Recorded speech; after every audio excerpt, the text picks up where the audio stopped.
Mahkamah Konstitusi kembali menjelma game changer kontestasi 5 tahunan setelah melakukan dobrakan pada menit akhir jelang pencalonan Pilkada 2024. Selasa 20 Agustus 2024, sepekan sebelum pendaftaran calon kepala daerah dibuka, KPU serempak di 508 daerah yang menggelar pilkada. MK menelurkan sejumlah putusan penting.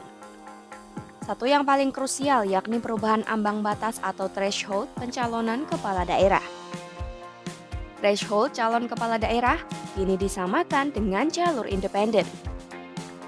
MK mengabulkan sebagian gugatan Partai Buruh dan Partai Gelora yang meminta partai politik tanpa kursi DPRD dapat mengusung calon kepala daerah.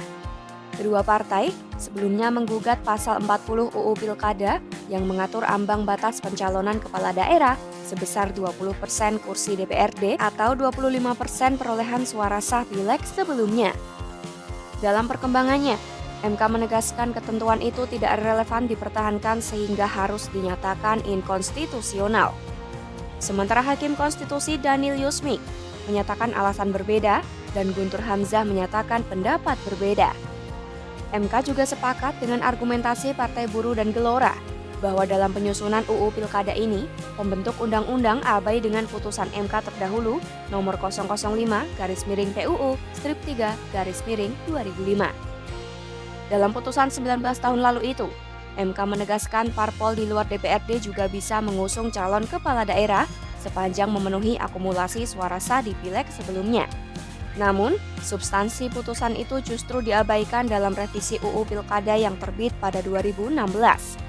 Dalam putusannya, MK menyatakan ambang batas pencalonan kepala daerah oleh parpol disamakan dengan ambang batas pencalonan kepala daerah jalur independen atau non-partai atau perseorangan. MK menyatakan putusan ini demi mewujudkan keadilan kesetaraan antara pengusung calon independen dan calon dari parpol dalam pilkada.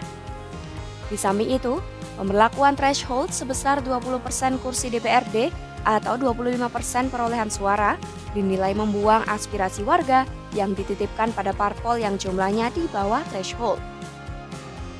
Hal tersebut dinilai bertentangan dengan amanat pasal 18 ayat 4 Undang-Undang Dasar 1945 yang menghendaki pilkada demokratis membuka peluang untuk parpol beserta pemilu yang memiliki suara sah untuk mengajukan calon kepala daerah.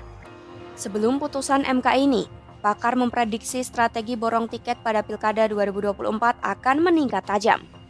Pasalnya, baru kali ini Pilkada digelar serentak di semua wilayah sebelum Presiden terpilih hasil Pilpres yang juga digelar di tahun yang sama menyusun kabinet. Hal ini dikatakan oleh pakar hukum pemilu Universitas Indonesia, Titi Anggraini. Menurutnya, Koalisi Indonesia Maju sebagai pemenang Pilpres 2024 punya daya tawar yang kuat untuk mengiming-imingi partai yang kalah melalui insentif politik. Tak hanya memunculkan calon tunggal, situasi ini akhirnya turut menyuburkan benih-benih calon boneka yang sengaja dimunculkan agar kandidat hasil borong tiket tak perlu menghadapi kota kosong yang perolehan suaranya sulit diprediksi.